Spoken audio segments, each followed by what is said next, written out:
और ये बहुत शर्मनाक बात है कि जब सर्दी का मौसम आता है, शीत ऋतु का आगमन होता है, तो एक्यूआई बहुत खराब हो जाता है क्योंकि वायु का आवागमन जो है वो बिल्कुल क्षीण हो जाता है।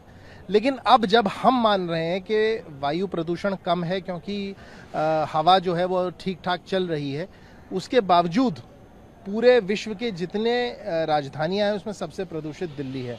तो ये हम सबको सोचना पड़ेगा कि इसमें एक तो जो सबसे बड़ा कारण है वो जनसंख्या का घनत्व है। आबादी हमारी इतनी अधिक है दिल्ली एनसीआर की कि इसके कंपैरिजन में दूसरी किसी राजधानी क्या, उसके साथ-साथ यहाँ पर जो अनियंत्रित निर्माणाधीन कार्य होते हैं उससे धूल का उत्सर्जन होता है, वाहनों द्वारा उत्सर्जन होता है, किसान मानते नहीं हैं, पराली जलाते हैं। हमने इस साल भी देखा कि सरकार ने बहुत कोशिश की लेकिन किसानों ने उनकी एक नहीं चलने दी। उत्तर प्रदेश में कुछ कमी हुई, हरियाणा में भी कुछ कमी हुई, लेकिन उसके अलावा पंजाब में कोई कमी हमें देखने को नहीं मिली। तो ये उत्सर्जन बहुत ज़्यादा हो रहा है, लेकिन सबसे मूल कारण जनसंख्या का घनत्व है, जनसंख्या का जो तनाव है वो पूरी वायुमंडल पर पड़ता है।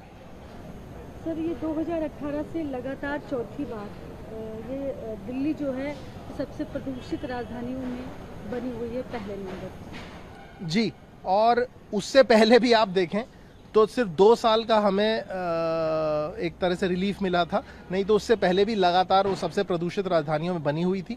उससे पहले बीजिंग जो था वो काफ़ी प्रदूषित था, लेकिन चाइना ने एक वॉर फुटिंग पे कार्य करा और जगह जगह पर बहुत बड़े बड़े इंडस्ट्रियल एयर प्योरीफायर्स लगाए उसकी वजह से, और साथ ही साथ उत्सर्जन में भी भारी गिरावट करी। तो बीजिंग अब हट गया है और हम जो हैं, दिल्ली जो है वो सबसे प्रदूषित बन गया है। हमें भी बीजिंग से सीखना चाहिए और उसी प्रकार इंडस्ट्रियल प्योरीफायर्स के साथ साथ हमें आबादी पर काम करना चाहिए, क्योंकि सिर्फ दिल्ली ही नहीं पूरा उत्तर भारत इस समय प्रभावित रहता है बहुत खराब एक्यूआई से। PM10, PM2.0 की मात्रा बहुत अधिक होती है।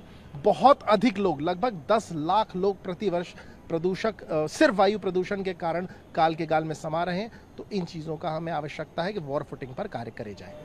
सर, सबसे प्रदूषित शहरों की लिस्ट में बेगूसराय जो है वो नंबर 1 पर है। जी, इसके लिए क्या कहेंगे? जी, बेगूसराय इस साल नंबर 1 पे है और बिहार काफ़ी ज़्यादा प्रदूषण से, क्योंकि बिहार एक विकास का अवधारणा जिसका पूरा देश पालन कर रहा है, वो प्रकृति के मूल्यों को केंद्र में रखकर नहीं चल रहा, बस सिर्फ जो है लालच, लोलुपता और किस प्रकार प्रकृति का दोहन करा जाए उन्हीं मूल्यों पे चल रहा है। इसीलिए हम देख रहे हैं कि ना केवल बेगूसराय बल्कि अगर आप विश्व के 100 बड़ी शहर निकालते हैं उसमें 40 शहर भारत के आ रहे हैं।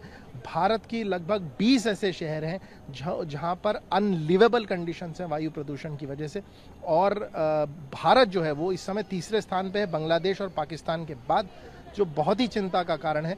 और अगर हम इसी मॉडल पे चलते रहे तो हम देखेंगे कि अगले 5 साल बाद लगभग 15 से 20 लाख लोग अपनी जान से हाथ धो बैठेंगे वायु प्रदूषक की वजह से।